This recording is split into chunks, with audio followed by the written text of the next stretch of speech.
आप यहाँ पर सीखते हैं बिल्कुल शुरुआत से इंग्लिश पढ़ना, इंग्लिश लिखना, इंग्लिश स्पेलिंग रूल्स। तो आज की क्लास में यहाँ पर इंग्लिश पढ़ने का तरीका मैं बताऊँगी बिना स्पेलिंग रूल्स के।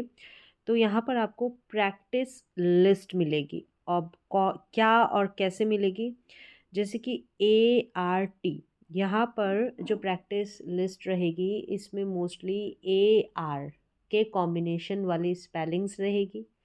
उनका उच्चारण हिंदी में दिया गया रहेगा, किस तरीके से उनका उच्चारण प्रोनाउंसिएशन होता है हिंदी में रहेगा आपकी हेल्प के लिए। और साथ ही साथ उस इंग्लिश वर्ड का जो भी आज यहाँ से आप सीख कर जाएंगे उसका हिंदी में अर्थ, हिंदी में मतलब भी जानेंगे। तो चलिए स्टार्ट करते हैं। इंग्लिश पढ़ने का तरीका या फिर इंग्लिश आप कैसे पढ़ पाएँ, कैसे सीख पाएँ बिल्कुल सरल तरीके से।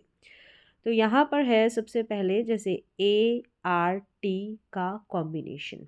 ART लास्ट में ऐड रहेगा, ART यानी स्पेलिंग के एंड में। और इसको आप पढ़ेंगे आर्ट। क्या पढ़ेंगे? आर्ट। यहाँ पर टी, अगर हम इंडिविजुअली अकेला टी ले तो टी का उच्चारण ट रहता है, टी को ट पढ़ते हैं। और AR साथ में ही आता है, इसको आर करके पढ़ते हैं, आर। यानी जो र का साउंड रहेगा या तो साइलेंट में आएगा या फिर आधे र का साउंड आएगा, उच्चारण होगा आधे र का। तो चलिए स्पेलिंग्स देखें। यहाँ पर है सी। अब जो सी का उच्चारण रहता है वो सी को क भी पढ़ते हैं और सी को स भी पढ़ते हैं, लेकिन यहाँ पर सी के बाद में ए आया है इसलिए हम सी को क पढ़ेंगे। क्या आया है? सी के बाद में ए।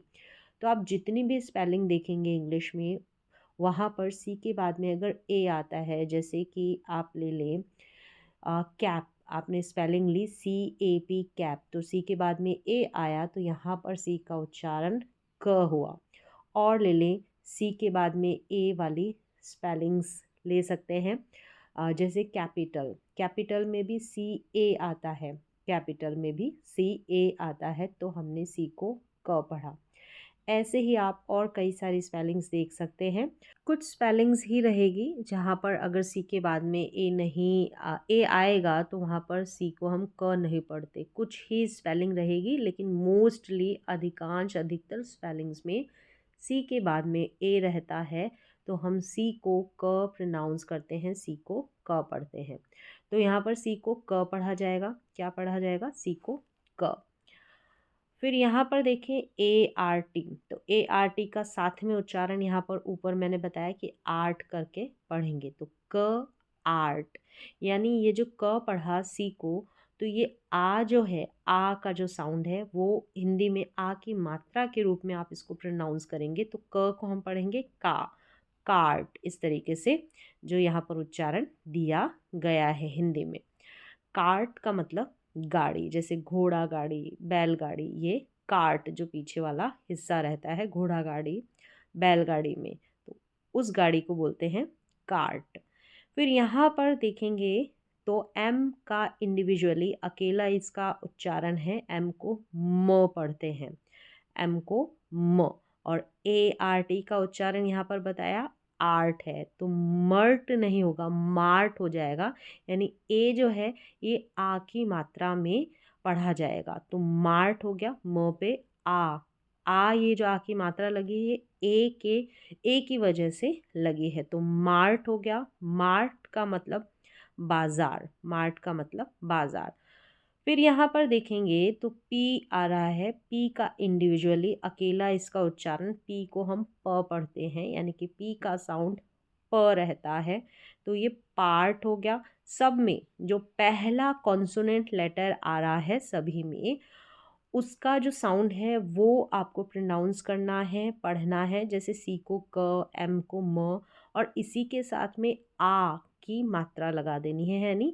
जैसे सी को क पढ़ा तो का ऐसे बन जाएगा, एम को म पढ़ा तो माँ ये उच्चारण होगा, पी को प पढ़ा तो पा, इस तरीके से, क्योंकि इस ए की वजह से आ की मात्रा के रूप में हमको इस कॉन्सोनेंट को पढ़ना पड़ेगा। फिर यहाँ पर देखिए सी एच का ऐसे अकेला इंडिविजुअली उच्चारण च रहता है, जैसे यहाँ पर दिया है, तो हम च नहीं पढ़ेंगे, हम बना देंगे इसको चा, क्योंकि आगे आ है, ए है, ए का उच्चारण आ है और साथ में ए आर टी को आर्ट पढ़ते हैं, तो हम च आर्ट नहीं पढ़ेंगे, हम चार्ट पढ़ेंगे। चार्ट, कागज़ का जो चार्ट बना होता है उसको भी चार्ट बोलते हैं, या फिर कोई जानकारी देने के लिए, इंफॉर्मेशन देने के लिए जो चार्ट बनाए जाते हैं। फिर यहाँ पर देखें एस एम, जब भी एस और एम आपको साथ में नज़र आए तो स्म करके पढ़ेंगे, यानी आधा स और पूरा म, स्म, स्म। तो इसका उच्चारण आप ध्यान रखें, साथ ही में इस तरीके से स्टार्टिंग में आपको नज़र आएंगे तो स्म करके पढ़ा जाएगा। स्म और फिर आर्ट, तो स्मार्ट नहीं, स्म आर्ट, तो साथ में ही स्म में ही आ की मात्रा लग जाएगी तो स्मार्ट हो जाएगा। स्मार्ट, इसको स्मार्ट नहीं पढ़ेंगे, स्मार्ट पढ़ेंगे। स्मार्ट का मतलब बुद्धिमान हो सकता है, सुंदर हो सकता है और चतुर भी हो सकता है, स्मार्ट। फिर यहाँ पर देखेंगे जैसे एस एम साथ में आया है तो हमने स्म करके पढ़ा है, मतलब हमने इंडिविजुअली इनका उच्चारण नहीं किया कि एस को स पढ़ा, एम को म पढ़ा, स म नहीं। ऐसे ही एस टी का उच्चारण साथ में ही करना है, एस टी को साथ में प्रोनाउंस करना है। स्ट रहता है, स्ट रहता है, यानी शुरुआत में देखेंगे तो ऐसे एस और एम आया है, दोनों ही कॉन्सोनेंट है, व्यंजन है। यहाँ पर भी एस और टी आया है, दोनों ही कॉन्सोनेंट है, व्यंजन है, कोई स्वर लेटर नहीं आया है, यानी कि कोई वाउल लेटर नहीं आया। अगर वाउल आता तो हम इस तरीके से नहीं पढ़ते, लेकिन दोनों ही कॉन्सोनेंट है, एस और टी। हमने यहाँ पर पढ़ा स्ट, जैसे एस एम को स्म पढ़ा वैसे ही एस टी को स्ट पढ़ेंगे, तो बन गया स्ट और फिर आर्ट, तो स्टार्ट। स्टार्ट का मतलब शुरू, शुरू करना, स्टार्ट करना कोई भी चीज़। तो पहले इस टेबल में आपने ए आर टी का कॉम्बिनेशन देखा, ए आर टी वाली स्पेलिंग्स, उनका उच्चारण और हिंदी में अर्थ। अब आगे हम देखेंगे ए आर पी, जैसे ऊपर ए आर टी था, यहाँ पर पी है, टी को ट पढ़ा, यहाँ पर पी का साउंड प रहता है तो ये आर्प बन जाएगा, ए आर पी। और मोस्टली ये भी लास्ट में ही आ रहा है, स्पेलिंग के अंत में ऐड हो रहा है। ए आर पी को हम आर्प पढ़ेंगे। जैसे कि यहाँ पर सी है, सी के बाद में ए है तो हमने सी को क पढ़ा, तो क और आर्प, कार्प हो गया, क पे आ की मात्रा लग जाएगी ए की वजह से, तो कार्प हो गया। कार्प का मतलब होता है, कार्प दोष निकालना या शिकायत करना, उसको इंग्लिश में बोला जाएगा कार्प। अगला वर्ड है, अगली स्पेलिंग है हार्प। अब ह, एच का जो इंडिविजुअली उच्चारण है या एच का जो साउंड है वो है ह, ह और फिर आर्प, हार्प बन गया। हार्प का मतलब वीणा, जो म्यूजिकल इंस्ट्रूमेंट है, वीणा उसको बोला जाएगा हार्प। एस और एच, एस एच को श प्रोनाउंस करेंगे, एस एच का जब भी उच्चारण करें तो इसको श पढ़ेंगे। और वैसे इंडिविजुअली एस का साउंड स रहता है और एच का साउंड ह रहता है, लेकिन इस तरीके से साथ में आ जाएगा एस और एच, इसको हम श प्रोनाउंस करेंगे और ये बन गया श और आर्प, शार्प। श आर्प, श पे आ की मात्रा लग जाएगी। शार्प का मतलब है तीखा या तेज, जैसे कि पेंसिल शार्प करते हैं, तो शार्प। र का साउंड साइलेंटली ही आ रहा है, मतलब पूरा र का उच्चारण नहीं हो रहा है। ए आर एफ, ये जो कॉम्बिनेशन है ये भी लास्ट में है इस एक स्पेलिंग के, और इसको हार्फ पढ़ेंगे, हार्फ। जैसे कि एस और सी, एस और सी इस तरीके से शुरुआत में स्टार्टिंग में एक साथ आ जाते हैं तो इसको स्क करके प्रोनाउंस करते हैं। एक साथ एस और सी को स्क पढ़ा जाएगा, स्क। स्क और आर्फ, स्कार्फ बन गया, मफलर जो होता है स्कार्फ। स्कार्फ भी बोल सकते हैं इसको, स्कार्फ। र का साउंड ना भी आए तो भी बिल्कुल इसका सही उच्चारण रहेगा, स्कार्फ या स्कार्फ। फिर आगे देखेंगे ए आर एन, इसका उच्चारण आर्न रहता है, आर्न।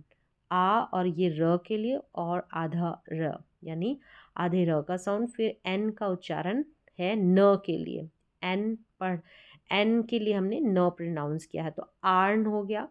इसको अर्न नहीं पढ़ेंगे, कई जगह अर्न भी पढ़ते हैं, लेकिन आज का जो यहाँ पर आज की जो क्लास है इसमें आर्न यानी आ का साउंड आ रहा है ए के लिए, जितने भी ये कॉम्बिनेशन है। अब यहाँ पर देखेंगे तो इन सभी कॉम्बिनेशन की आप इस तरीके से इस टेबल के थ्रू प्रैक्टिस कर सकते हैं। इसका उच्चारण भी दिया गया है हिंदी में, और हिंदी में इसका इन जो भी स्पेलिंग्स है उनका अर्थ भी, मीनिंग भी दिया गया है, तो ताकि आपको आसानी से समझ में आ जाए। तो यहाँ पर बी है, बी का उच्चारण या बी का जो साउंड रहता है वो ब रहता है, तो ब और आर्न, बार्न, बार्न या बार्न दोनों तरीके से प्रोनाउंस कर सकते हैं। जैसे कि मैंने पहले भी बताया, ए के बाद में जो आर आ रहा है कई बार ये बिल्कुल साइलेंट रहता है, इसका उच्चारण भी नहीं होता है, तो भी इसको गलत ना समझे, तो भी ये बिल्कुल सही है उच्चारण। तो बार्न पढ़ सकते हैं इसको, बार्न, इस तरीके से, बार्न ना पढ़कर बार्न। बार्न का मतलब होता है अनाज, घर जिसमें अनाज रखा जाता है उसको बोलते हैं बार्न। फिर यहाँ पर देखेंगे य, वाई का जो साउंड रहता है वो य है। वाई के भी कई साउंड रहते हैं, क्योंकि वाई लेटर है वो कॉन्सोनेंट में भी आता है और वाउल्स में भी आता है इसका साउंड, यानी कि व्यंजन के रूप में भी इसका उच्चारण होता है, स्वर के रूप में भी। तो इसको यहाँ पर तो स्टार्टिंग में आ रहा है, मोस्टली लास्ट में आएगा, वहाँ पर ई के रूप में इसका साउंड आता है। तो यहाँ पर तो इसको य पढ़ेंगे, य और आर्न, यार्न, जो धागा रहता है उसको बोलेंगे यार्न, यार्न। नेक्स्ट है ए आर डी का कॉम्बिनेशन, लास्ट में आ रहा है सभी स्पेलिंग के, इसको पढ़ेंगे आर्ड। ड चेंज हो गया क्योंकि यहाँ पर डी लेटर आ गया और डी का साउंड ड रहता है, आर्ड, आर्ड या आर्ड, इस तरीके से। जैसे कि यहाँ पर सी है, सी के बाद में ए है, इसलिए हमने सी को क प्रोनाउंस किया, सी का क उच्चारण हुआ, तो क आर्ड। कार्ड हो गया, कार्ड का मतलब कोई इनविटेशन कार्ड होता है वो, या फिर ताश जो होती है उसमें भी जो हर एक कार्ड होता है पत्तों को ताश कहा जाता है, तो कार्ड हो गया। यहाँ पर ये इसका प्रोनाउंसिएशन है, हिंदी में अर्थ है, हिंदी में उच्चारण। यहाँ पर है ह का इंडिविजुअली साउंड रहता है, इसको ह पढ़ते हैं, एच को ह। ह और आर्ड, हार्ड हो गया, हार्ड का मतलब कठिन होता है, हार्ड का हिंदी अर्थ कठिन भी होता है, और कोई चीज़ सॉफ्ट नहीं होती, हार्ड होती है, यानी कि कठोर होती है, तो उसको भी हार्ड बोलते हैं, हार्ड। फिर यहाँ पर देखेंगे य, जैसे शुरू में यहाँ पर भी वाई जो है शुरू में आया और इसका उच्चारण य रहा, तो यहाँ पर भी य पढ़ेंगे, य और आर्ड, जैसे कि ए आर डी का उच्चारण आर्ड है, तो य आर्ड, यार्ड। यार्ड जो होता है, यहाँ पर देखें, यार्ड जो गज बोलते हैं, जो मापते हैं कोई भी हिस्सा, तो गज को इंग्लिश में यार्ड बोलते हैं।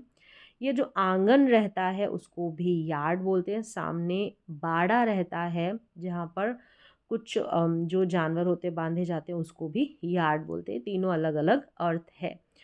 तो इस तरीके से ए आर डी का उच्चारण आर्ड होता है, लास्ट में आ रहा है और शुरू में कॉन्सोनेंट जोड़ा, तो आपने किस तरीके से पढ़ा इस स्पेलिंग को और क्या अर्थ है ये सीखा। फिर यहाँ पर देखेंगे दूसरी टेबल में ए आर के, आर्क है, इसको ए आर के लास्ट में आएगा, इसको आर्क पढ़ेंगे। शुरू में जो स्पेलिंग दे रखी है इसको पढ़ा जाएगा, बी को ब, बी का जो साउंड रहता है वो ब रहता है, ब आर्क, बार्क बन गया, यानी ब में ही आ की मात्रा लग गई, तो बर्क नहीं बोलेंगे या ब आर्क नहीं बोलेंगे, बार्क बोलेंगे। बार्क का मतलब जो कुत्ता भौंकता है उसके साउंड को बार्क बोलते हैं। दूसरी चीज़ जो पेड़ की छाल होती है उसको भी बार्क बोलते हैं। फिर यहाँ पर देखेंगे म, एम का जो साउंड है वो म है, म आर्क, मार्क है। मार्क का मतलब निशान जो रहता है, निशान मार्क करना, चिन्ह होता है, उसको भी मार्क बोलते हैं। तो मार्क या मार्क, इस तरीके से। डी, डी का इंडिविजुअली उच्चारण ड रहता है, जैसे यहाँ पर हिंदी में दिया गया है, तो ड आर्क, तो ड में ही आ जुड़ जाएगा, तो डार्क हो गया। डार्क का मतलब अंधेरा भी होता है और काला, दोनों अलग अलग अर्थ है, बीच में कॉमा है। तो अंधेरा होता है उसको बोलते हैं डार्क, और जो काला कलर रंग होता है उसको भी डार्क बोलते हैं। फिर यहाँ पर देखेंगे पी का उच्चारण प है, पी का साउंड प, और आर्क, तो पार्क हो गया। क्या हो गया? पार्क। पार्क का मतलब बगीचा। फिर यहाँ पर है श, जैसे मैंने पहले भी बताया एस और एच साथ में आएगा, इस तरीके से शुरू में आ रहा है तो श प्रोनाउंस करेंगे, लास्ट में आएगा तो भी श प्रोनाउंस करेंगे, साथ में आएगा तो श पढ़ेंगे। और इंडिविजुअली यानी इनको अलग अलग करके इनका जो साउंड देखें, एस का स रहता है और एच का ह, तो हम स ह आर्क इस तरीके से नहीं पढ़ते, हम पढ़ेंगे शार्क श, एस एच को साथ में श पढ़ेंगे। शार्क एक बड़ी मछली, मछली को ही शार्क बोलते हैं जो बड़ी होती है। अब यहाँ पर देखेंगे एस और पी जब इस तरीके से साथ में आएगा, एस और पी, तो यहाँ पर स्प, स्प यानी इस शुरू में जो एस आया इसको स, आधे स के रूप में प्रोनाउंस करेंगे, आधा साउंड आएगा और पी का पूरा, तो स्प और आर्क, स्पार्क हो गया।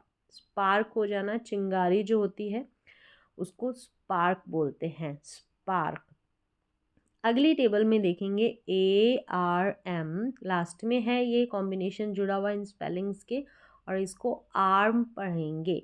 जैसे एफ है, एफ का साउंड नोट कर लें कि एफ का साउंड फ रहता है, एच का ह, और सी एच साथ में रहेगा। सी और एच को हम अलग अलग प्रोनाउंस नहीं करेंगे, सी और एच को साथ में च प्रोनाउंस करेंगे, सी और एच को साथ में च।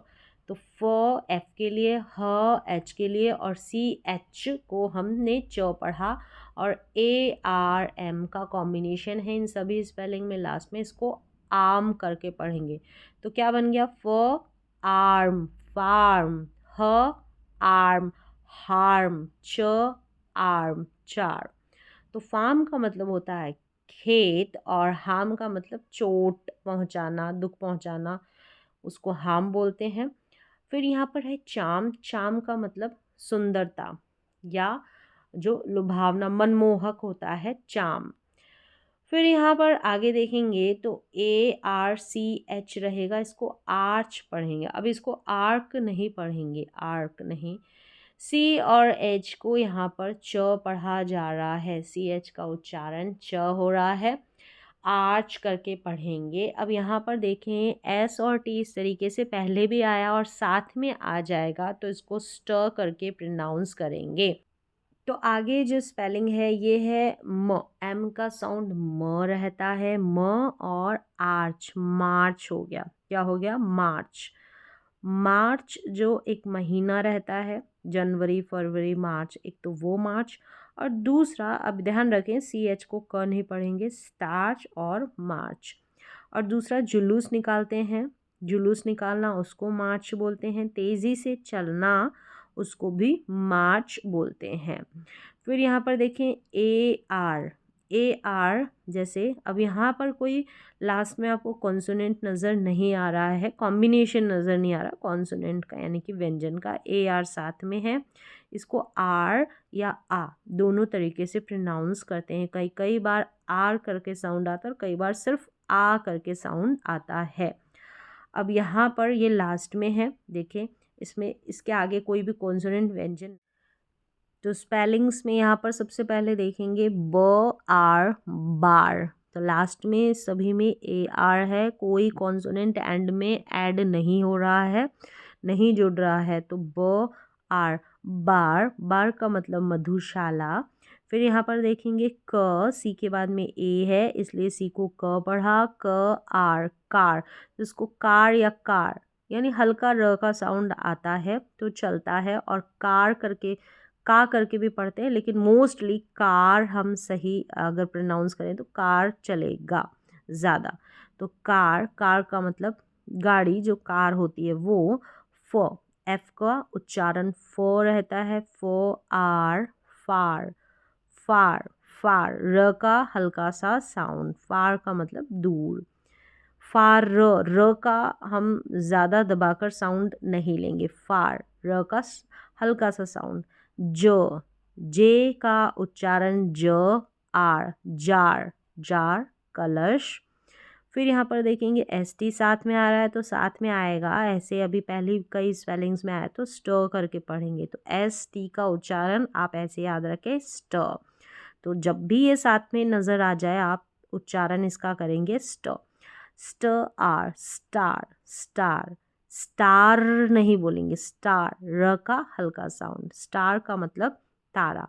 तो क्या हो गया, ब आर, बार, क आर, कार, फ आर, फार, ज आर, जार, स्ट आर, स्टार। आगे है ए आर, जैसे यहाँ पर भी इन स्पेलिंग्स में ए आर था, ए आर वाला कॉम्बिनेशन इस तरीके से आपको लास्ट में नज़र आ जाएगा ए आर, तो आर करके आप प्रोनाउंस कर देंगे। अब यहाँ पर जो स्पेलिंग है या तो बीच में है ए आर या शुरुआत में आपको नज़र आएगा, बीच में मोस्टली और शुरू में ये एक स्पेलिंग में नज़र आ रहा है इस तरीके से। तो हम किस तरीके से प्रोनाउंस करेंगे, स्पेलिंग्स को किस तरीके से पढ़ेंगे, ये थोड़ी बड़ी स्पेलिंग्स थी और यहाँ पर ए आर वाली छोटी स्पेलिंग्स थी। देखें स्पेलिंग्स के बीच में या शुरू में ए आर, तो यहाँ पर भी इसको आर ही पढ़ेंगे, आर ही पढ़ेंगे, कोई उच्चारण अलग नहीं होगा जब भी आपको नज़र आएगा। और कई बार ये अर करके भी पढ़ा जाता है, वो हम आगे कभी और प्रैक्टिस लिस्ट में देखेंगे। यहाँ पर देखेंगे आर और मी, MY, मी, आर्मी, इस तरीके से पढ़ रहे हैं। अगर आप इसको ब्रेक करेंगे तो आप ए आर को आर पढ़ लेंगे, और आपने देखा होगा कि MY को तो हम माय पढ़ते हैं, तो आर माय ऐसे नहीं पढ़ सकते इसको, आर मी। लास्ट में ई करके, वाई जब लास्ट में आएगा मोस्टली अधिकतर स्पेलिंग में ई साउंड देता है, आर्मी, और कई बार आई भी देता है, लेकिन वो हम आगे डिस्कस करेंगे। तो ये है आर्मी, आर्मी का मतलब सेना, फौज। फिर यहाँ पर देखेंगे ये CAR, हमने CAR तो ऑलरेडी पढ़ लिया है, इसको कार करके पढ़ते हैं, कार, यानी ये जो बड़ी स्पेलिंग है, पहले हम कार पढ़ेंगे, ब्रेक करेंगे, बीच में स्पेलिंग तोड़ेंगे तो यहाँ पर सी का उच्चारण क आर, कार हो गया। फिर यहाँ पर PET, PET यानी 3 ही लेटर्स है, बीच में ए है, तो ए का ए नहीं है, ई है, तो ई का साउंड ए करके आएगा, पैट, प ए ट, पैट, इस तरीके से। तो कार पैट, कारपेट हो गया, कारपेट का मतलब कालीन जो बिछाते हैं वो कारपेट, इस तरीके से कारपेट। फिर यहाँ पर देखेंगे ब आर, बार, जैसे आपने पहले बार, जैसे कार पढ़ लिया, बार पढ़ लिया, बस इसके लास्ट में KING, किंग करके इसको पढ़ेंगे। अब इसका अलग से कोई काइंग करके उच्चारण नहीं रहता, इसको किंग ही पढ़ेंगे। तो ये हो गया बार किंग। अब ऐसे अगर ING का उच्चारण इंग रहता है और BARK, ये शुरू में आई थी स्पेलिंग, अगर आपको याद है तो BARK, बार्क, एक BAR भी आई, जो अभी अगर आप वापस से देखेंगे, अगर आपको अभी याद है तो आपको समझ में आ गई होगी कि BAR, बार का क्या मतलब है। बार मधुशाला आया था वर्ड, और बार्क का मतलब होता है कुत्ते का जो भौंकने का साउंड रहता है, डॉग का, वो बार्क होता है, और पेड़ के जो छाल रहते हैं उसको भी बार्क बोलते हैं। तो बार्किंग हो गया, बार्किंग। और वैसे हम देखेंगे तो बार हो गया, फिर KING, किंग, अलग से किंग की स्पेलिंग आ गई, ये हो गया बार्किंग। इस तरीके से बड़ी स्पेलिंग्स को तोड़कर आप पढ़ सकते हैं और स्पेलिंग भी लिख सकते हैं। बार्किंग का मतलब होता है भौंकता हुआ, भौंकने का जो काम है वो कंटिन्यू है, जारी है, तो बार्किंग। फिर यहाँ पर देखेंगे डी, डी का उच्चारण ड रहता है, AR को आर, और के का उच्चारण क। लास्ट में जब इस तरीके से ER आ जाएगा तो अर करके अधिकतर इसका उच्चारण रहेगा अर। तो क्या हो गया, DARK, डार्क, ये वर्ड ऑलरेडी आ गया है, अंधेरा, डार्क का मतलब काला, इस तरीके से इसका अर्थ आया था। तो डार्क और अर, डार्कर हो गया, डार्कर, डार्कर, यानी अर का साउंड इस क में ही जुड़ जाएगा, कर, कर। तो डार्कर का मतलब अंधेरा, और डार्क भी आया था, वहाँ पर भी अंधेरा ही था। फिर यहाँ पर देखेंगे CH, जैसे मैंने पहले भी बोला कि SH साथ में आता है तो श हम पढ़ते हैं, अगर CH साथ में आता है तो हम च पढ़ते हैं, च। और ये ARM, इसका उच्चारण ऑलरेडी आपने पढ़ लिया, आम करके पढ़ेंगे, चार्म पढ़ेंगे, चार्म, क्या पढ़ेंगे, चार्म। तो चार्म का मतलब हो गया आकर्षण। आगे देखेंगे तो यहाँ पर देखेंगे एफ का उच्चारण फ और आर, फार हो गया। क्या हो गया? फार। अब इसको क्या पढ़ेंगे? एम ई आर को मेर पढ़ें या मर पढ़ें? तो यहाँ पर फार, फार के बाद में म, फार्म हो गया। अगर आप लेंगे तो F A R M, farm लेंगे। और ई आर, जैसे डार्क में ई आर आया था, डार्क कर पढ़ा, डार्कर या डार्कर, इस तरीके से अर यानी ई आर का अर साउंड आएगा। जैसे ई आर से पहले म यानी एम का उच्चारण म हुआ तो मर करके इसका उच्चारण होगा, यानी म अर, ऐसे अलग अलग नहीं, म में ही अर जुड़ जाएगा, मर हो जाएगा, म में ही अ का साउंड आएगा, मर, इस तरीके से। तो फार्मर, फार्मर, फार्मर या फार्मर, दोनों तरीके से, फार्मर या फार्मर, ये दोनों ही उच्चारण होते हैं। तो फार्मर का मतलब किसान या फार्मर का मतलब किसान। फिर यहाँ पर देखेंगे तो ए आर शुरू में आ रहा है, तो शुरू में आएगा या बीच में आर करके पढ़ेंगे। आर क्या हो गया? आर। और टी आई एस टी को टिस्ट पढ़ते हैं। एस टी का उच्चारण स्ट रहता है, पहले भी बताया, शुरू में आया था तब भी स्ट पढ़ा, लास्ट में आया तब भी स्ट पढ़ा। आर्टिस्ट पढ़ेंगे। अब इसको आर्टिस्ट, यहाँ पर इसको टाइस्ट नहीं पढ़ेंगे कि आर्टाइस्ट पढ़ दिया, क्योंकि आई का उच्चारण ई भी होता है, आई भी रहता है, लेकिन यहाँ पर हम ई पढ़ेंगे टिस्ट करके, टाइस्ट नहीं, टिस्ट। आर्टिस्ट क्या हो गया? आर्टिस्ट। आर्टिस्ट का मतलब कला। अब आगे हम देखेंगे ये वाले स्पेलिंग। यहाँ पर देखें, इस स्पेलिंग में थोड़ा सा कंफ्यूजन रहेगा, इसका उच्चारण देखें। ए आर, जैसे ए आर अधिकतर स्पेलिंग में, कुछ स्पेलिंग होगी जहाँ पर अर करके पढ़ते हैं, लेकिन उसकी कंडीशन भी आपको आगे मैं बताऊंगी। तो यहाँ पर जैसे ये बीच में आ रहा है तो इसको तो आर ही पढ़ेंगे, तो फ आर, फार। और टी एच को यहाँ पर द पढ़ेंगे, टी एच को द पढ़ेंगे, फार, द। और अर, जैसे लास्ट में ई आर रहेगा तो अर करके पढ़ेंगे, फारदर हो गया। क्या हो गया इसका उच्चारण? फार और दर। टी एच को द भी पढ़ते हैं और थ भी पढ़ते हैं, लेकिन यहाँ पर द पढ़ा जा रहा है। तो यहाँ पर देखेंगे फारदर का मतलब होता है और दूर, फार यानी कि फारदर। फार का मतलब दूर होता है, और फार से भी और अधिक दूर होगा तो हम बोलेंगे फारदर। और आगे यहाँ पर एक और स्पेलिंग लिखी है मैंने, एफ यू आर। यहाँ पर यू आर का उच्चारण अर है, तो इसको फर्दर पढ़ेंगे, फर और दर। और ये जो है इसको फादर पढ़ेंगे। और एक फादर की स्पेलिंग अगर ये आर नहीं होता तो उसको फादर पढ़ा जाता। ये है फर्दर, और ये फादर है, और ये है फर्दर। क्या है? ये फादर है, आर, ए आर वाले को आर, फादर, ये फर्दर। फर्दर का मतलब है और आगे, और फार्दर का मतलब है और दूर, फार्दर। यानी ए आर जब आ जाए तो आप इसको आर करके ही प्रोनाउंस करेंगे, अर करके यहाँ पर नहीं करेंगे, आर करेंगे यहाँ पर। चलिए नेक्स्ट हम देख लेते हैं स्ट। जब भी एस टी ऐसे आ जाएगा शुरू में, ठीक है, तो स्ट करके पढ़ेंगे। और लास्ट में भी आएगा तो वहाँ पर भी स्ट करके पढ़ा जाता है, साथ में आ जाएगा तो इसको स्ट पढ़ेंगे। स्ट, आर, स्ट, आर। और टिड, टिड करके पढ़ देंगे, स्टार्टेड, स्टार्टेड, टिड। तो यहाँ पर देखें ए की मात्रा है, तो ये टिड, टिड, ए का ही साउंड आ रहा है, तो स्टार्टेड हो गया। स्टार्ट में ईडी लगा है, यहाँ पर स्टार्ट होता है ना, स्टार्ट शुरू करना, आरंभ करना, प्रारंभ करना, स्टार्ट, और ईडी लग गया, स्टार्टेड। एड करके इसका साउंड आ रहा, स्टार्टेड, एड।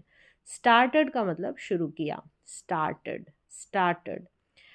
नेक्स्ट है स्ट, आर, स्टार। एस टी का उच्चारण स्ट, ए आर का आर। तो यहाँ पर स्टार एक इंडिविजुअली स्पेलिंग हो गई, स्टार। और फिर यहाँ पर एफ आई एस एच को फिश पढ़ा जाता है, तो फी और एफ आई को फी पढ़ा जा रहा है। यहाँ पर साथ में ई साउंड आ रहा है इस आई का।